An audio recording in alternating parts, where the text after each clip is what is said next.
Tudo bem com você? Hoje no Alesp Cidadania nós vamos falar sobre proteção contra incêndio. Nós temos o prazer de receber aqui em nossos estúdios o Major Ronaldo Ribeiro, que integra o Departamento de Segurança e Prevenção contra Incêndio do Corpo de Bombeiros de São Paulo e atualmente é responsável pela coordenação da Comissão de Estudos sobre Eletromobilidade e Acumuladores de Energia. Muito obrigada. Tudo bem com o senhor? Tudo bem, eu que agradeço a oportunidade de estar aqui com vocês, poder trazer um pouquinho sobre a cultura de segurança contra incêndio. Muito obrigada. E também no nosso papo, Rogério Lim, que é presidente da Associação Brasileira de Proteção contra Incêndio e integra o Comitê Brasileiro de Segurança contra Incêndio da ABNT, Associação Brasileira de Normas Técnicas. Obrigada, vamos bater um papo, instruir e levar informações a todos os nossos internautas, ouvintes e telespectadores. Renata, é um grande prazer estar com vocês aqui, parabéns pelo trabalho de vocês, espero contribuir um pouco mais.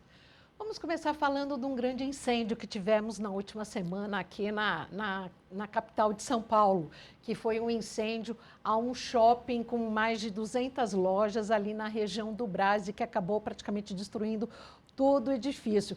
Como é que o senhor vê isso, essa questão de AVCB, de laudo do CONTRU, que é a técnica não, que é a Secretaria Municipal que dá o laudo de segurança ou não? Por que acontece um incêndio numa edificação como um shopping, ainda mais um shopping popular, onde um estande está colado no outro? Tratava-se de um shopping, né, de 18 mil metros quadrados de área, em uma região importante da cidade de São Paulo. E é bem importante nós frisarmos que as edificações, todas estão sujeitas a algum tipo de sinistro, né? E o Corpo de Bombeiros, ele colabora com toda a sociedade, né, promovendo medidas de segurança contra incêndio que são levadas a fim através do auto de vistoria do Corpo de Bombeiros. Então, todas as edificações sujeitas, né, ao sistema de segurança contra incêndio, elas têm que buscar através do proprietário, através dos seus responsáveis técnicos, a regularização, onde são instaladas as medidas de segurança contra incêndio. Com essas medidas instaladas, essas edificações estarão de forma mais adequada a poder suportar o princípio de um sinistro e impedir que esse sinistro se torne um grande sinistro e venha colocar em risco a vida das pessoas e a edificação como um todo. Mas, Rogério, é uma negligência humana que provoca um incêndio como esse de grandes proporções? Como o Major Ronaldo comentou, existem vários motivos pelos quais o incêndio pode acontecer. Mas o que é importante? Não é só a gente saber a causa para a gente poder tentar tratar a causa, né? Numa residência é muito comum o incêndio começar na cozinha, ou um equipamento que foi ligado em um monte de benjamins. Mas num edifício comercial, onde você tem um local de concentração de muito público, é importante que essa edificação tenha medidas de segurança ativas e passivas. O que são essas medidas? Quando o incêndio acontecer, elas vão entrar em operação. As passivas, elas, por exemplo, vão sinalizar as rotas de fuga, vão garantir que as escadas protegidas permitam às pessoas evacuarem uma edificação sem inalar fumaça e com tranquilidade. O alarme de incêndio, que é uma medida ativa, vai alarmar e falar, ó, está acontecendo incêndio, então não pegue nem suas coisas e já evacue essa edificação. Pela escada, nunca pelo elevador.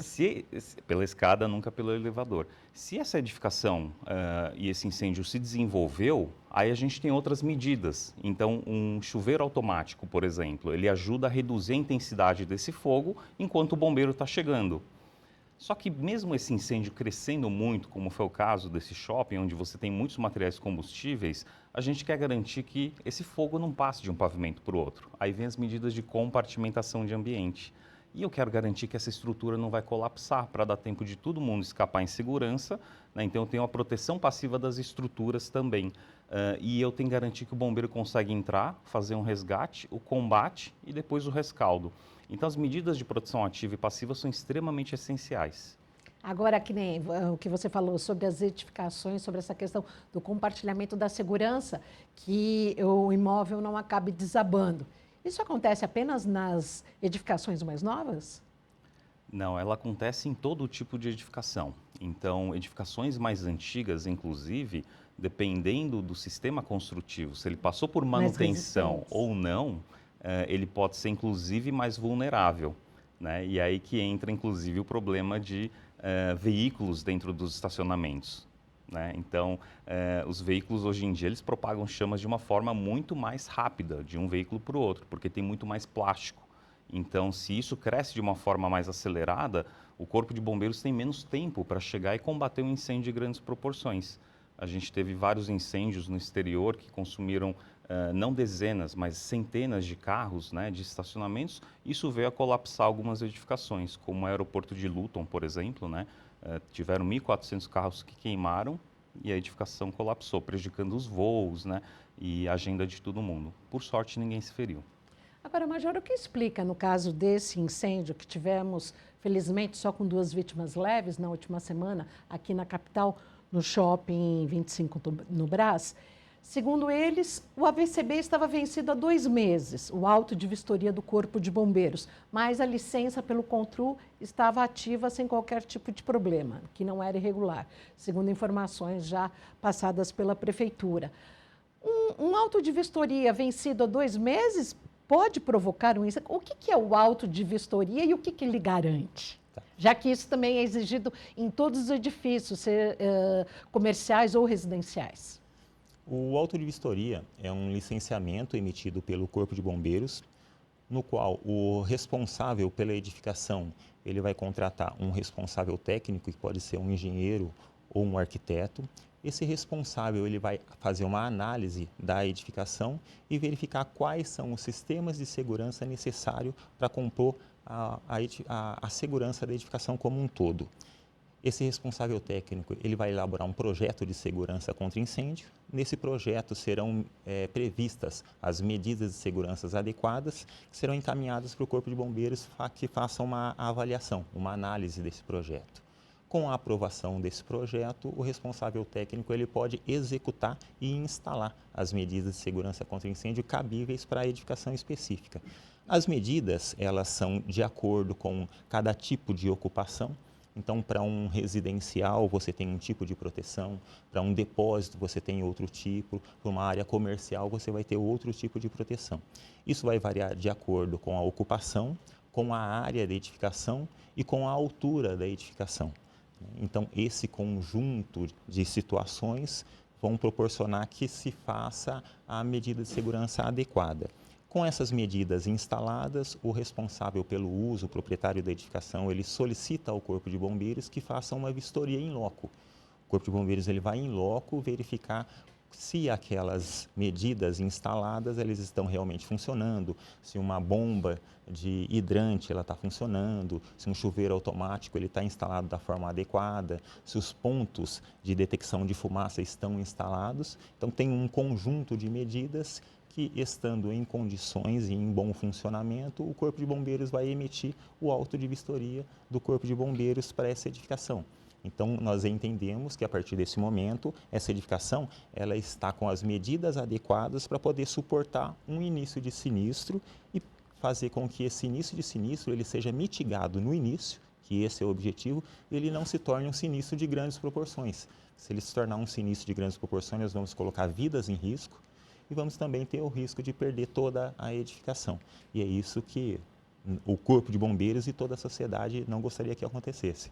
Então, quando essa edificação ela possui, né, o auto de vistoria do Corpo de Bombeiros e está em dias, né, nós entendemos que essa edificação ela vai estar mais segura, que você vai ter uma brigada de emergência lá treinada para conseguir fazer a mitigação do incêndio no início, para poder retirar as pessoas, solicitar a presença do Corpo de Bombeiros para que o Corpo de Bombeiros possa intervir, né, e mitigar esse incêndio para que ele não possa se tornar um risco para a sociedade. E qual a validade desse documento? E se ele difere de um prédio comercial para um residencial? Ele difere, acho que é melhor o Major Ronaldo comentar. Tem os prazos. É mais nossa área, né? Dentro do Corpo de Bombeiros, nós temos os departamentos de segurança e prevenção contra incêndio que rege essa questão. Nós temos um decreto estadual e dentro desses decretos nós temos instruções técnicas Cada instrução técnica, ela trata de um assunto específico, né? Eu tenho instrução técnica para saída de emergência, para chuveiros automáticos, para detecção. E eu tenho uma instrução técnica, a instrução técnica 01, que ela fala dos procedimentos administrativos. Essa instrução técnica, ela dá o tempo de acordo com a ocupação e onde há a necessidade de renovar o auto de vistoria.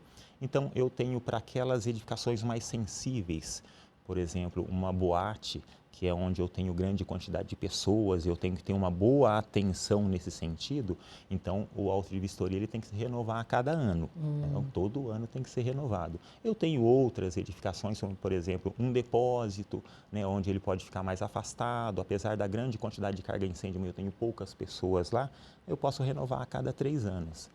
Então, e no residencial? No residencial também. Hoje nós podemos fazer a renovação dele a cada 5 anos. A cada 5 anos. Rogério, você que esteve presente lá no dia do incêndio do Shopping do Brás, foi constatado que os splinters, que são aqueles chuveirinhos, não funcionaram, é isso?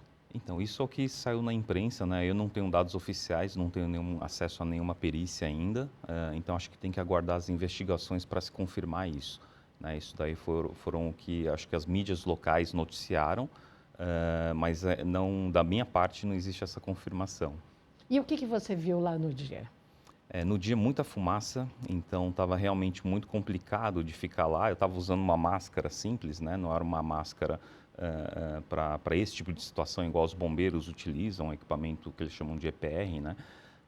Mas a máscara, depois do término, né, do processo lá, ela estava toda escura, ela estava toda cheia de fuligem, né? Então dava para ver intensidade mesmo depois de horas de combate, porque o que eu entendi que dificultou o combate para o Corpo de Bombeiros era justamente o número de lojas, e muitos deles estavam fechados ainda. Então o incêndio ele tem uma característica de que quando ele vai braseando, ele continua, ele se sustenta e às vezes demora mais ainda para queimar todo o material. Diferente de quando o ambiente está muito mais aberto, arejado, que ele tem mais acesso ao oxigênio, e aí essa combustão ela se completa com mais rapidez, né? Mas com mais intensidade também. Agora conta pra gente, o que é a sua associação a qual você preside? Associação Brasileira, tem até um nome mais pomposo, mas para as pessoas entenderem, é a Associação Brasileira de Proteção a Incêndio. A ABPP é a Associação Brasileira de Proteção Passiva contra Incêndio. Então, essa associação ela é responsável, né, por estudar e analisar todas as medidas de proteção passiva, que incluem reação ao fogo dos materiais. Então, lembra quando aconteceu a Boate Kiss? A Boate Kiss pegou fogo naquela espuma de poliuretano. A espuma de poliuretano, ela propagava chamas e emitia muita fumaça. Compartimentação de ambiente, então a gente garante que o fogo não vá de um pavimento para o outro. E também a questão da resistência estrutural em situação de incêndio. Então, as estruturas funcionam, né, e elas vão suportar aquele intenso fogo em situação de incêndio ou não? A associação foi fundada há quanto tempo? A associação foi fundada em 2017, ela conta hoje com 60 membros já, né? A gente tem um corpo técnico também, tem uma série de comitês técnicos e se discute praticamente semanalmente, né, todas as medidas que a gente precisa promover, porque a proteção passiva ela está escondida, ela normalmente não está aparente. Então, como ela não está aparente, é difícil das pessoas entenderem e valorizarem a proteção passiva. É mais comum a gente usar um extintor, que é uma proteção ativa, um chuveiro automático, um sistema de detecção. Agora, quando eu falo do retardante que está no carpete, você não enxerga. Quando eu falo da proteção que está na estrutura metálica, às vezes é uma tinta intumescente que expande em contato com o calor e protege essa estrutura, você não enxerga isso também. E as rotas de fuga estão no nosso dia a dia, então uma porta corta-fogo é uma medida de proteção passiva, só que passa desapercebida por nós. Às vezes até pessoas deixam ela aberta de forma inapropriada. Ou se ela não bate, está desregulada e assim fica. Exato. Então, assim, cada medida ela desempenha um papel fundamental. Desde o início do incêndio até o término dela, tudo tem que funcionar numa edificação. E cada edificação tem uma complexidade. Então, por exemplo, um centro comercial desses, imagina se ele tivesse lotado. Para conseguir evacuar todo mundo com aquela quantidade de chamas, fumaça, as pessoas dificilmente enxergam as rotas de fuga. Então, a sinalização e iluminação de emergência são essenciais, o alarme de incêndio também. o sprinkler é essencial, mas também a compartimentação. Eu não quero que a fumaça avance, eu não quero que o fogo avance, eu não quero que propague chamas de uma forma descontrolada, né, como foi na Boate Kiss e continua acontecendo em outras boates mundo afora. Então, tudo isso são medidas ativas e passivas. E uma coisa que o Major Ronaldo comentou, não adianta você simplesmente entregar um ótimo projeto, instalar, executar, ter a vistoria e não fazer a manutenção. A manutenção, Se né? você não fizer a manutenção, pode ser que 2, 3 dias depois aconteceu algum problema, alguém foi lá e fechou o registro do hidrante e do sprinkler, porque começou a vazar, por exemplo. Deu incêndio, vai funcionar? Não vai funcionar. Então é importante a manutenção e ter sempre um responsável técnico na edificação para ver essas questões. Evitar que alguém feche um registro desse, evitar que um sistema não esteja operante, né? Não é porque o alarme disparou 1, 2, 3 vezes que vamos desligar ele porque está incomodando os lojistas. Tenta buscar a solução técnica adequada, né? Busca o fabricante, quem instalou, nunca deixe uma coisa para depois, porque se depois pode passar 3 meses, 6 meses, 1 ano e acontecer um sinistro desse. Falta uma cultura na população brasileira dessa questão do combate ao incêndio e inclusive a questão da educação já para os pequenos, que a gente estava falando que nos países da Europa tem até escolinha de bombeiro que o senhor comentava. Sim, realmente falta, né? É uma responsabilidade nossa e essa é uma grande oportunidade de estarmos levando, né, essa consciência, essa cultura a todas as pessoas que estão aqui nos assistindo. Nós temos que cultivar a cultura da prevenção contra incêndio. Em vários países que nós temos a oportunidade de visitar, nós percebemos que, por exemplo, né, na Alemanha, na Holanda, as crianças elas têm um clube, na mesma forma que na escola ela tem o clube de vôlei, de natação, de futebol, tem o clube de bombeiro, né? E as crianças aprendem desde criança, né, a ensinar primeiros socorros para os pais, né, a ensinar os pais a não esquecer a panela no fogo enquanto for sair, né, para evitar esses pequenos incêndios. E essa cultura ela é enraizada nas crianças desde pequeno. Tanto que nesses países o voluntariado para o trabalho, como o Corpo de Bombeiros, que é um trabalho voluntário, ele é bem enraizado e ele é forte e funciona. Então o cidadão ele já tem essa cultura da segurança enraizada na educação e na própria formação. E isso vai fazer com que tenham cidadãos mais conscientes, né, e que vão evitar riscos no futuro, né, podendo um ajudar o outro a proteger mais a sociedade junto com o Corpo de Bombeiros. Né? Eu queria, inclusive, Rogério. complementar o Major Ronaldo, excelente isso que você comentou. Inclusive, existe o Julho da Prevenção contra Incêndio, então é o Julho Vermelho, né? E foi levada essa ideia para todos os corpos de bombeiros no Brasil. Então, é uma campanha que a gente começa a conscientizar. Então, cada estado pode fazer uma iniciativa. Quer seja aí numa escola, a gente já sabe que os bombeiros já fazem isso naturalmente, já tem programas, tem o Faísca, que é o cachorrinho mascote, mas quanto mais gente fizer isso, melhor. E isso foi criado pelo Roberto Ramos, que foi o nosso anterior vice-presidente, então é uma campanha que a gente começou nesse ano e a nossa expectativa é que ela vá crescendo o Brasil afora. Se a gente não tiver essa cultura de prevenção, realmente é muito difícil a gente passar para as novas gerações a importância, né, das medidas de segurança contra incêndio. Eu dou um exemplo, que eu tenho 3 filhas pequenas e eu moro numa residência. E eu tenho 16 detectores de fumaça dentro da casa, autônomos. Então, se disparar um detector, elas sabem exatamente o que elas têm que fazer. E A elas idade têm delas? 7 anos, 5 e 3 anos. Então, se for possível, ela acorda os pais. Se for possível, ela leva as irmãzinhas. Se não conseguir, ela mesma sai, destranca a porta, vai para a área da piscina, né, e pode pedir ajuda para os vizinhos. A primeira vez que eu fiz com ela, demorou 2 minutos e 40 segundos para ela descer. Hoje em dia, ela faz em 43 segundos. Então a gente chega a cronometrar. Você faz simulados? A gente faz simulado cada 2 meses. Então é importante a gente conscientizar elas, porque muitas crianças não sabem o que fazer numa situação de incêndio. É capaz delas se retrair atrás da porta e ficar lá esperando.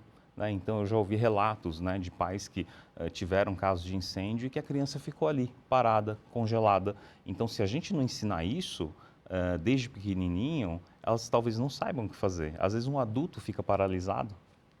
O que é mais E importante? aproveitando, Rogério, quando não há esse treinamento e quando não há essa cultura, infelizmente nós encontramos o corpo atrás da porta. É isso. Isso é um dado triste, né? Porque as crianças, elas ficam sem saber o que fazer, né? O que é mais importante, a prevenção ou o combate? A prevenção. A prevenção, ela é essencial para que o combate ele seja mais fácil, para que ele ocorra no início e para que nós não venhamos a perder vidas, não perder edificações, a ter prejuízos com o meio ambiente. Então, a prevenção ela vai evitar que o combate ele seja mais árduo, ele vai evitar que se perca edificações, ele vai propiciar que as vidas continuem todas bem protegidas. Como é que você vê, e eu falo por experiência própria em edifícios residenciais, quando tem aquela visita anual de treinamento e que não aparece ninguém? Aparece 2, 3 e o zelador, 2, 3 e o zelador. Eu vejo com grande temor, porque é uma oportunidade única dos moradores de cada pavimento aprenderem a usar um extintor, a usar um hidrante. Talvez você não precise usar um hidrante, mas só o fato de saber usar um extintor, se a chama ainda estiver pequena, incontrolável, porque se a chama estiver fora do controle, muita fumaça, use as rotas de fuga. Né? Não tente dar de herói, não tente voltar para buscar uma carteira, uma bolsa, um documento. Normalmente acontecem fatalidades quando as pessoas tentam voltar. Então é muito importante ter isso em consciência. Se você aprende e faz esse treinamento, você não aprende só segurança contra incêndio. Você aprende medidas, né, de desengasgamento, né, primeiros socorros, as vítimas. Então eu acho extremamente útil e necessário. É importante não deixar passar essa oportunidade. Eu quero destacar que aqui na casa, na Alesp, na Assembleia Legislativa de São Paulo, há praticamente um ano foi criada a Frente Parlamentar em Defesa do Corpo de Bombeiros, onde o grupo, que é formado e liderado pelo deputado Lucas Bove, ele pretende ampliar investimentos e promover ações de fortalecimento para a corporação. Quando o parlamento ajuda, é outra história. Com certeza, é bem importante e ninguém ou nenhuma organização ou instituição faz nada sozinho, né? O Corpo de Bombeiros, ele com certeza, ele precisa desse apoio, tanto do Poder Legislativo, Executivo e de toda a sociedade, para que nós possamos fomentar a cultura de prevenção contra incêndio, para que nós possamos levar essa cultura para toda a sociedade.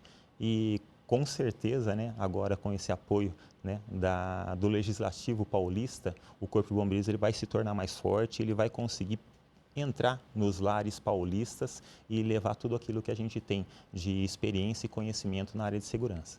Rogério, no Brasil, a questão do Corpo de Bombeiros, a legislação é descentralizada, é regional a cada estado, correto? Correto. Isso é melhor ou pior em comparação a países do primeiro mundo? Eu vejo que tudo tem prós e contras, né? Então, muitos projetistas, né, eles querem uma regulamentação uniforme, porque eles fazem projetos em vários estados diferentes, em várias cidades diferentes. Ao mesmo tempo, quando a gente deixa isso no poder do governo de cada estado, existe uma grande autonomia. Para o quê? Para você fiscalizar, inspecionar, multar, inclusive, né? O Corpo de Bombeiros compete isso. Então, as edificações, de certa forma, ficam mais seguras. Né? Eu tenho minhas dúvidas se tivesse de um modo federal ou municipalizado, se isso estaria melhor ou não. Eu tenho minhas dúvidas. Né? Existem vários modelos mundo afora, mas esse modelo no Brasil eu acredito que é um modelo que funciona bem. E dentro da própria corporação existe uma entidade que é chamada Liga Bom, que é a Liga Nacional dos Comandantes de Corpo de Bombeiros, que eles tentam uniformizar ao máximo, né? O que é consenso entre as unidades federativas acaba sendo, de certa forma, padronizado. Então, é uma coisa que talvez não mude tanto de um estado para o outro, apesar da gente ver algumas pequenas diferenças na regulamentação. Nós tivemos o incêndio da Boate Kiss, no Rio Grande do Sul, há 11 anos, matando aí mais de 240 pessoas. De lá para cá, nós vivemos uma nova página nessa questão de combate e proteção a incêndios, principalmente em áreas assim? Sim, a segurança contra incêndio ela sempre evolui. A nossa primeira legislação aqui no estado de São Paulo é de 1983. Desse período para cá, em média, a cada 10 anos, essa legislação ela vem sofrendo atualizações, porque tecnologias mudam, as edificações ficam maiores, né, ficam mais altas, os subsolos cada vez mais profundos. Então, nós temos situações diferentes onde a segurança contra incêndio ela tem que se atualizar e se adaptar. Isso tem ocorrido geralmente a cada 10 anos. A nossa primeira legislação é de 83, depois foi atualizada em 93, depois em 2001, aí posteriormente em 2011, né, e agora em 2018 a última atualização. Então, ela sempre tem sido atualizada e com as ocorrências, né, com situações que têm ocorrido, a legislação ela se atualiza e se torna mais adequada para aquele momento, para poder atender à modernidade. É como num acidente de avião, quando vai o CENIPA lá fazer o estudo, verificar o que aconteceu, é para prevenir um próximo acidente? Exatamente, é para poder prevenir um próximo acidente. Dou, por exemplo, né, um evento que foi conhecido no mundo todo, né, um dos maiores incêndios em líquidos inflamáveis no Brasil, que foi em 2015, né, o acidente na Parque de Tanques da Alemoa. Esse incêndio, né, ele durou 8 dias, foi um incêndio que ensinou Ali em muito... Cubatão, né? Isso, em Cubatão. Então, esse incêndio ele ensinou muito ao Corpo de Bombeiros do Estado de São Paulo. Em virtude desse incêndio de 2015, a legislação de 2018 se tornou uma das legislações mais atuais em proteção em parque de tanques com líquidos igníferos do Brasil e do mundo. Está super bem atualizada, né? Ela pode ser comparada a qualquer outra legislação que nós temos lá fora hoje, né? Então, nós temos que ter muito orgulho disso. E o Corpo de Bombeiros do Estado de São Paulo, ele sim se mantém atualizado, tanto que hoje, né, nós estamos também estudando a questão das áreas, dos pontos de carregamento de veículos elétricos, né, de estacionamentos e garagens e acumuladores de energia de forma pioneira, né, e estamos também tendo essa oportunidade de trocar informações com o Corpo de Bombeiros de todo mundo. Então, o Corpo de Bombeiros de São Paulo, ele sempre se mantém atualizado e trazendo a melhor legislação possível.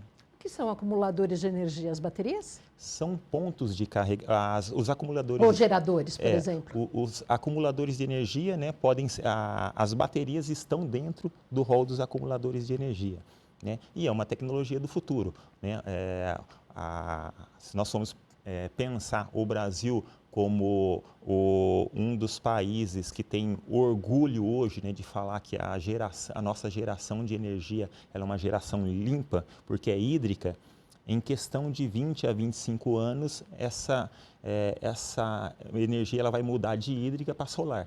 Então, é muito comum hoje em dia, né, as pessoas instalarem painéis fotovoltaicos em cima das residências, em cima de edificações, né, e até das indústrias, e essa energia ela vai ser acumulada e vai ser colocada em um acumulador de energia, né, que são as baterias, né, essa nova tecnologia das baterias de íons de lítio. Então, nós também estamos estudando essa nova tecnologia para nos adaptarmos a ela, para que ela se torne uma energia, um local seguro, né, e uma energia utilizada da forma mais adequada possível. Quem tem energia solar em casa, corre o risco de ter incêndio também?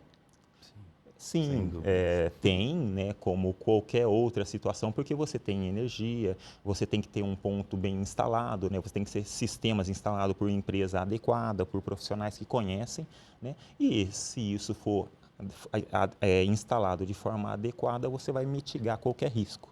Eu tive recentemente na Eslovênia, num laboratório de fogo do governo esloveno, né, do governo federal, que é apoiado pela União Europeia.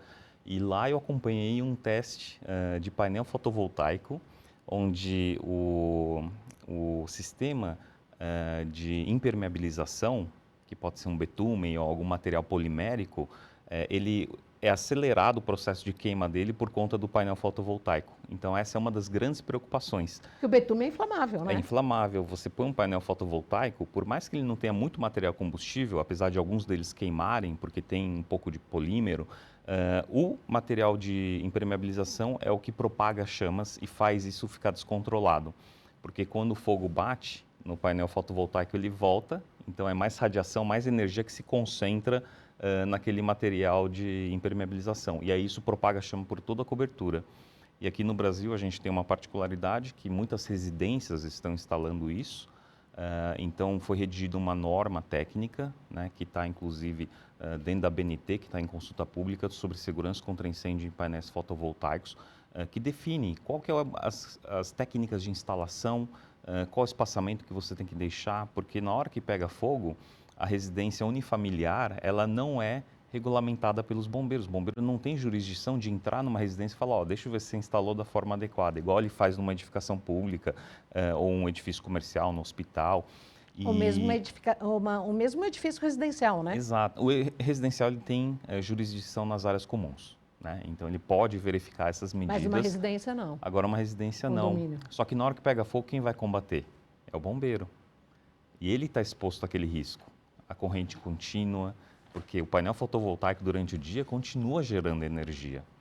Então, se ele começa a propagar chamas, isso é um grande risco, não só para quem está na edificação e arredores, mas também para o bombeiro conseguir fazer esse combate com segurança. Nossa, muito interessante. E aí nós entramos na prevenção, né? Porque como na residência unifamiliar, a legislação de segurança contra incêndio não chega lá, qual a melhor forma de chegar lá?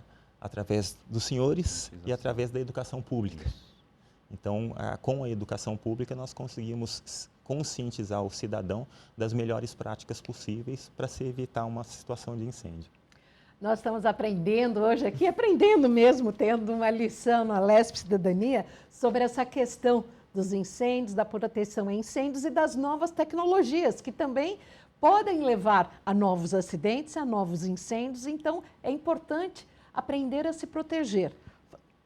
O Rogério acabou de falar aqui do teto, do impermeabilizante. Não, e da energia solar, isso, né? Das casas fotovoltaicas com energia solar, mas aí já passamos agora para os carros elétricos. Só a China tem 57% das vendas globais de carros elétricos. O Brasil, em pouco tempo, espera ter parte da frota também de carros elétricos, estamos tendo incentivos, a própria Alesp também discute, trabalha sobre essa questão. E tem a questão dos carregadores, né, dos pontos de carregamento. A China instalou recentemente 890 mil novos postos de carregamentos públicos. Como é que é a questão do carro elétrico no estado de São Paulo? Lembrando que aproximadamente há uns 6 meses nós recebemos aqui no podcast da Alesp o capitão Elias, que explicou que estava sendo discutido, estava sendo aberta uma consulta pública para debater essa questão, houve muita chiadeira para as novas edificações. Quais são os riscos do carro elétrico, Major? Vamos lá. O ponto de carregamento para o veículo elétrico, ele naturalmente, ele está se tornando cada vez mais comum, né? É de 220 volts. Sim, existe uma variação, né? Então, hoje nós temos 340 mil veículos elétricos já circulando em todo o território nacional e desse volume como um todo, 40% está aqui, em São Paulo, né? Então, isso nos levou a passar a ter a necessidade de estudar essa nova tecnologia, né? E como lidar com ela.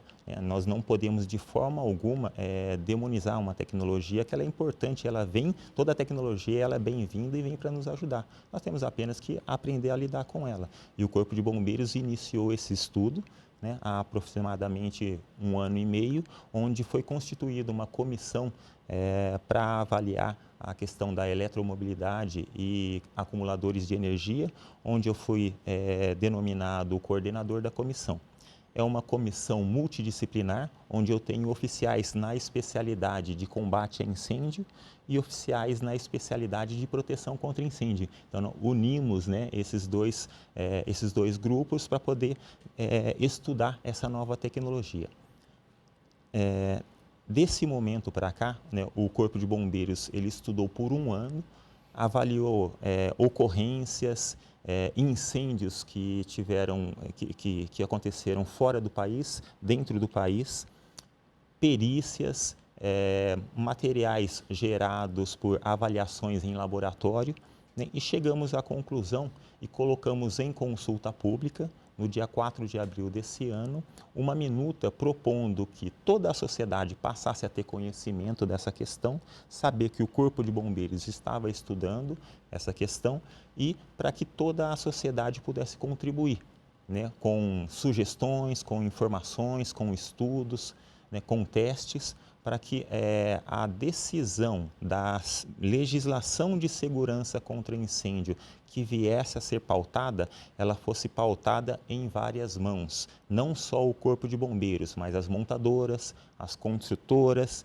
e os centros acadêmicos pudessem contribuir para que nós pudéssemos trazer uma legislação adequada. Essa consulta pública ela ficou em vigor por 30 dias e tivemos um grande volume de solicitações para que fosse prorrogada. E ficamos muito contentes com isso, porque verificamos o interesse da sociedade em colaborar conosco.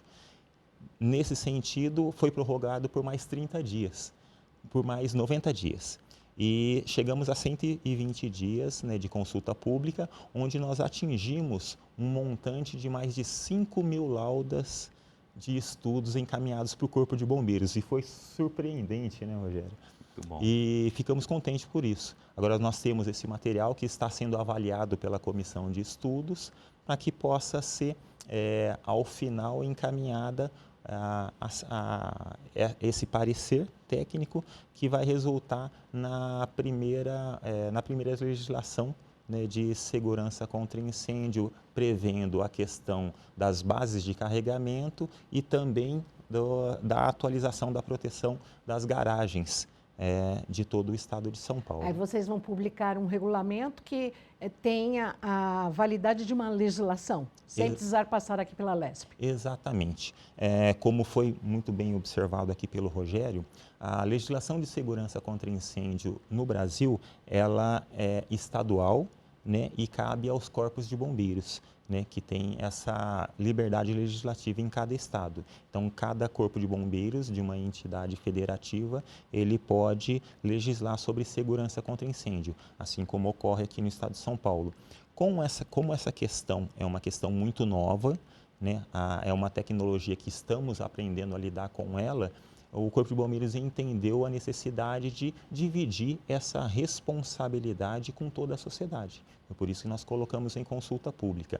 Nessa consulta pública recebemos muitas sugestões interessantes, que eu acho importante dividir com todos aqui, né?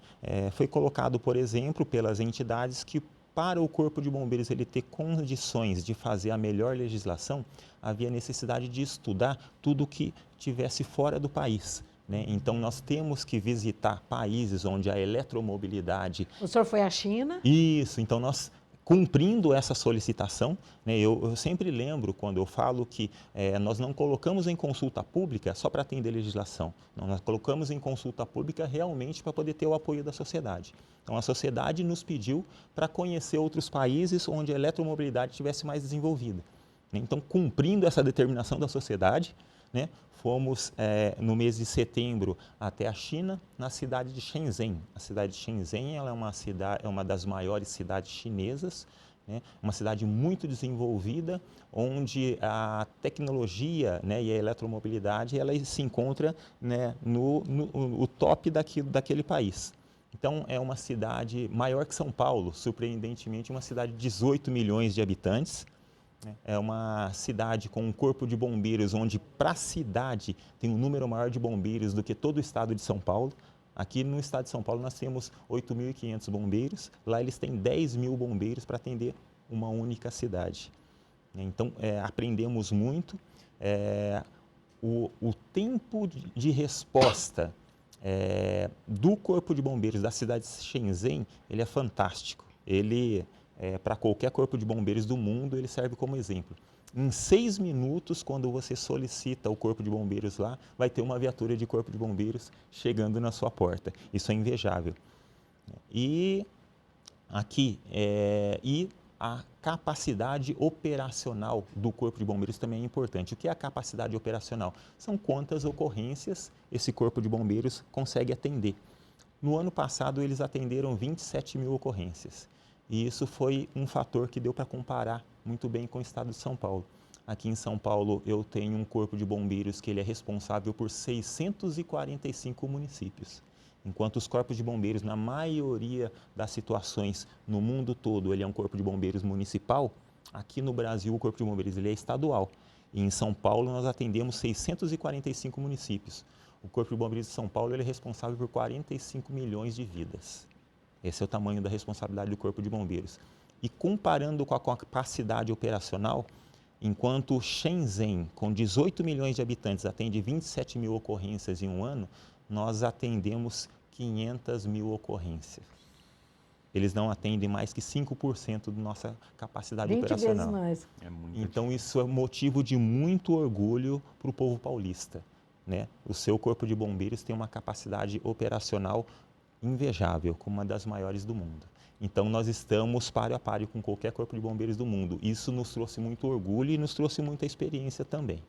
Rogério, da mesma forma que você falou da questão das células fotovoltaicas, da energia solar, como é que a associação trabalha a questão do incremento de carros elétricos na cidade e dos carregadores particulares? Ótima pergunta. Isso é um problema novo, não só para o Brasil, mas para o mundo.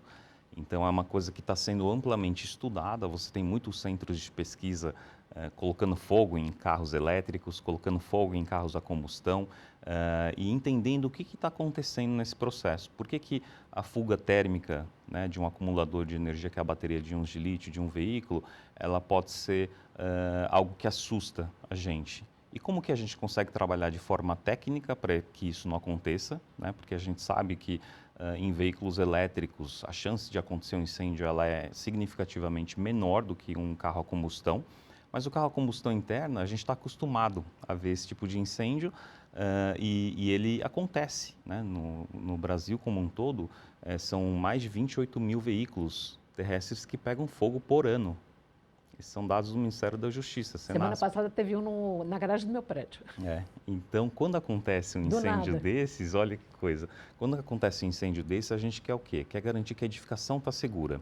E no nosso entendimento como associação, as edificações residenciais são as que estão menos seguras. Porque uma coisa, até para explicar para quem está nos assistindo, o carro a motor normal, ele tem o combustível dentro do carro, ele não está conectado a nada, né? Nenhuma ignição. Já ao contrário do carro elétrico, né? Exato. E mesmo não estando conectado, ele pega mais fogo do que o carro conectado. Esse estava desligado. Então, assim, a questão não é olhar se é elétrico ou a combustão interna. A questão é olhar por que o carro pega fogo na garagem e isso se espalha de uma forma descontrolada, dificulta o trabalho do Corpo de Bombeiros, porque antigamente um carro propagava chamas de um para o outro em 8 a 9 minutos, isso década de 80, 90, porque o carro tinha muito metal. Então, pega um Landau, por exemplo, 80% dele era metal, até peças internas eram de metal. Hoje em dia, 50% dele é metal, o resto é o quê? Plástico e borracha. Então, propaga em menos de 2 minutos de um carro para o outro. Então, é muito menos tempo de resposta. Se o bombeiro demorar os 5, 6 minutos para chegar, você pode ter já 6, 7 carros pegando fogo. Então, a hora que esse fogo se intensifica, você deveria ter o quê? Sistema de alarme para detectar e já acionar o bombeiro quanto antes, porque às vezes o porteiro está lá na portaria, ele não enxergou o incêndio acontecendo, ficou lá 5 minutos queimando e aí perdeu-se um tempo precioso. Segundo, tem que ter chuveiros automáticos para o quê? Evitar que esse fogo se espalhe com muita rapidez, o que a gente não tem nos edifícios residenciais, e controle de fumaça. Então, quando você olha esse parâmetro, né, e você vê que edifício residencial, 2 horas da manhã, você tem um edifício com 1.000 apartamentos, como é que você acorda 2.000 moradores e evacua com rapidez uma edificação dessas? Então, ali está um ponto precioso para a gente trabalhar. E acho que a própria indústria da construção civil entendeu isso também. Tá? A gente teve algumas conversas, né, entre todas as entidades e teve esse amadurecimento. Por quê? Porque no exterior já é feito assim. Não tem um país no exterior, né, que a gente encontrou que não deixa essas medidas em edificações residenciais. Nossas edificações comerciais talvez estejam melhor preparadas para isso, quando a gente fala em garagem. Mas edificação residencial, onde esse risco potencializou nos últimos anos, né, tanto por conta do elétrico quanto do veículo a combustão interna, eu sinto que tem que ser melhor resolvida essa equação. Por que o bombeiro tem tanto medo e vê com tanta preocupação a questão do incêndio de um carro elétrico, ainda mais quando ele está numa garagem? Na verdade, o bombeiro ele não tem medo, ele está aprendendo a lidar com essa nova tecnologia. e estamos aprendendo de forma muito rápida. Tem medo não, chama tanto atenção, desperta tanta atenção e preocupação para com isso. Sim, ele desperta atenção porque é um incêndio novo, né? É um incêndio onde, na maioria dos estudos lá fora, tem demandado um volume maior de água para poder debelar esse incêndio, né? E são necessárias novas técnicas de combate para poder dar conta desse incêndio. Estamos aprendendo de forma muito rápida, né? Com esse network que tivemos a oportunidade de fazer na China, também estivemos na Alemanha, na cidade de Hamburgo, onde visitamos o maior laboratório do mundo de bases de carregamento de veículos elétricos, onde tivemos a oportunidade de trocar conhecimento e informações com os técnicos desse laboratório. Estivemos também lá na China, em Shenzhen, conhecendo o maior eletroposto do mundo, com 258 pontos de carregamento e capacidade de 3.000 carregamentos por dia, onde também conversamos com os técnicos responsáveis por aquele posto e entendemos como que funciona toda a dinâmica de atendimento deles. Visitamos também edificações na China e na Alemanha para saber como os sistemas de proteção contra incêndio estão instalados lá. E ficamos muito felizes em verificar que a nossa primeira proposta de medidas de segurança contra incêndio para locais com base de carregamento e garagens está muito alinhado com aquilo que nós vimos lá fora. Que vocês defendem como métodos de segurança para garagens onde há carregamento? Sim, que nós colocamos para que fosse debatido para toda a sociedade. Então, mas e com que equipamentos? Com que... Como muito bem disse o Rogério, né, o ideal seria sistema de proteção automática, né, que seriam os chuveiros automáticos. Sim. Uma detecção rápida é muito importante. Então, sistema de alarme. Isso, detecção contra incêndio e também exaustão de fumaça para as garagens, onde você tem uma quantidade de fumaça expelida muito grande, né? E o incêndio ele tem a possibilidade de se propagar hoje nos veículos de forma muito mais acelerada, como era há alguns anos atrás, em virtude da grande quantidade de carga incêndio dos veículos modernos, não só dos elétricos, mas dos modernos também.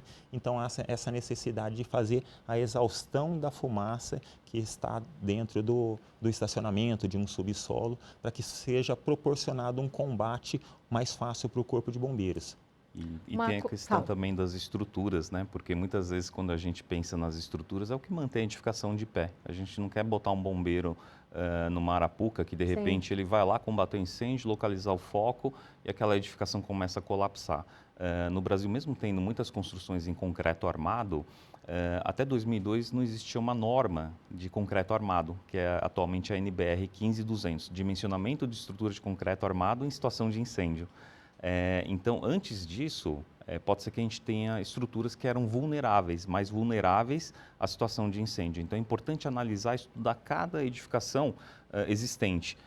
Agora, se a gente consegue já tratar as novas, elas já começam a sair mais seguras, né? Acho que isso é um ponto importante, é um divisor de águas. Mas não significa que as edificações anteriores estão seguras, né? Elas devem passar por uma análise mais técnica, mais específica, para ver quais medidas de segurança cabem, porque às vezes também não cabem todas, né? Aproveitando o gancho do Rogério, não posso perder. Percebi que, por exemplo, em Shenzhen, pela questão do risco de tremores, né, de terremotos, os pilares das edificações eles são mais robustos.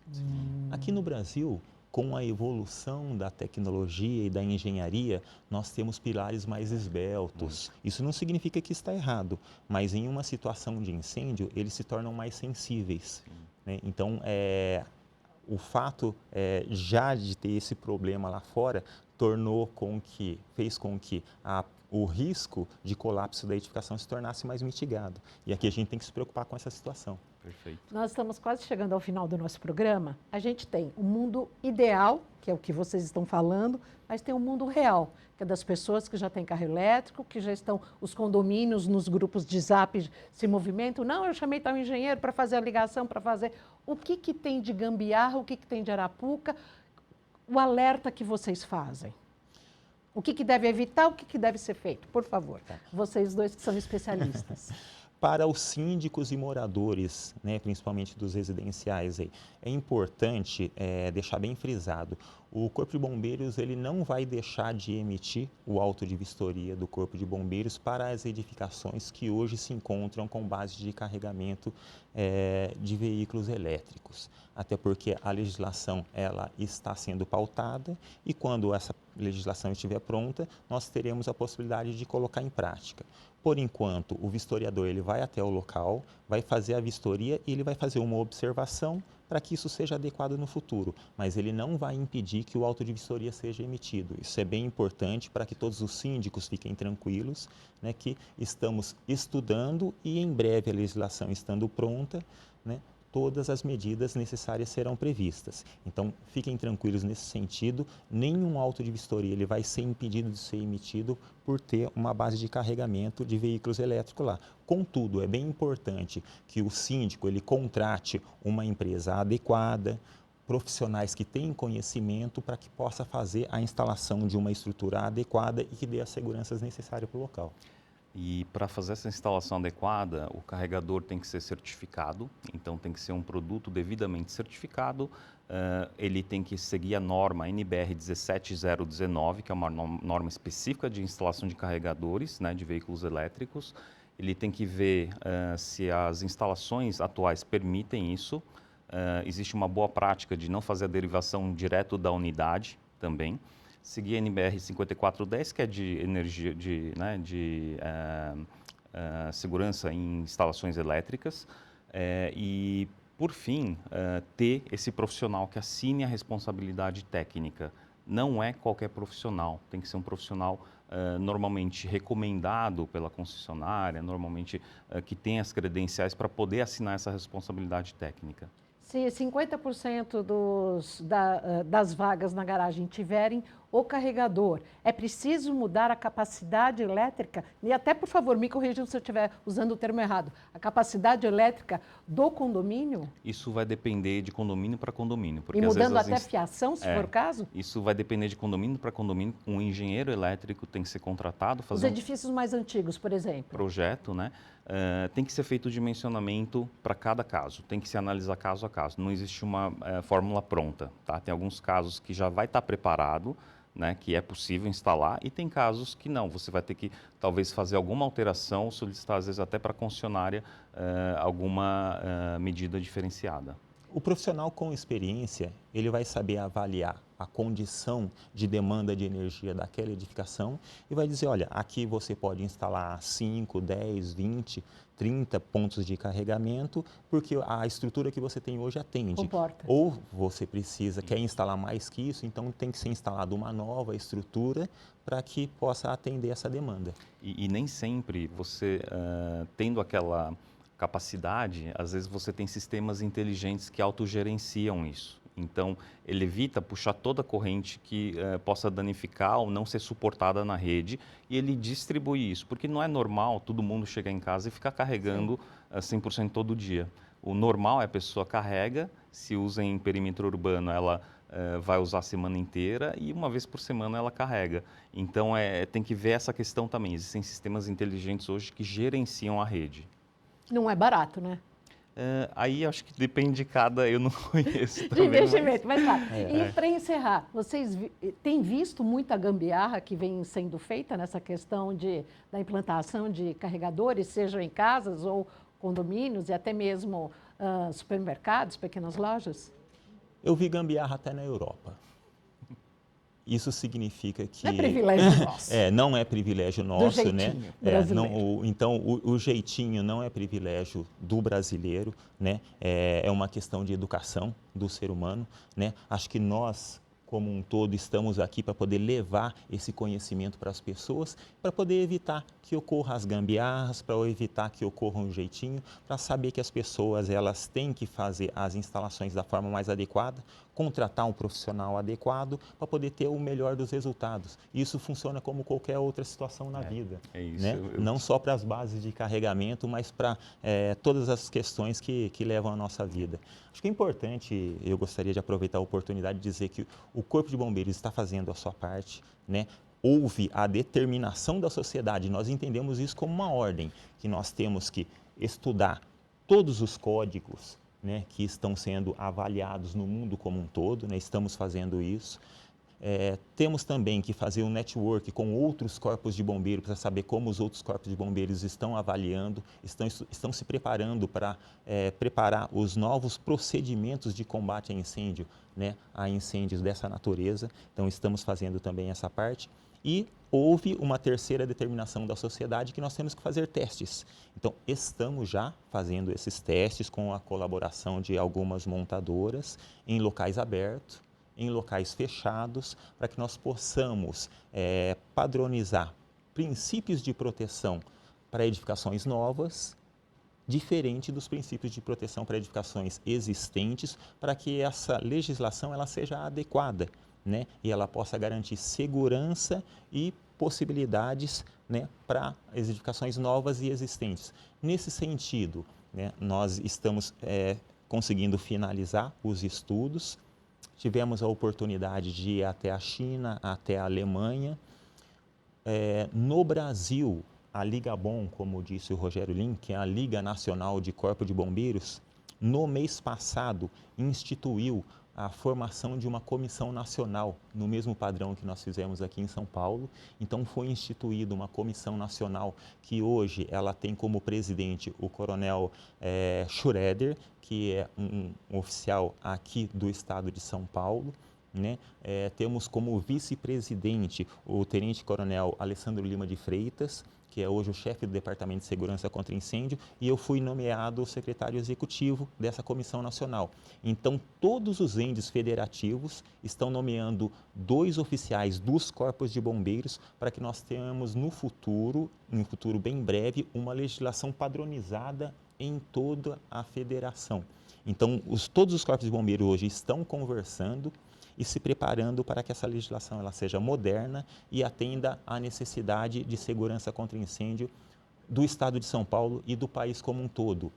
E para mostrar o quanto nós estamos dando importância a esse tema, né, na semana que vem, o Corpo de Bombeiros de São Paulo, junto com a Associação Brasileira de Veículos Elétricos, conseguiu conquistar, dentro de um dos maiores estudos que está sendo feito hoje no mundo, que está sendo liderado pela Tesla, pela Ford, pela GM, pelo laboratório da UL, pelo Corpo de Bombeiros de Nova York, o Corpo de Bombeiros de Los Angeles, o laboratório RISE, que é um dos maiores laboratórios de segurança contra incêndio da Europa. Nós conseguimos conquistar uma vaga nesse estudo.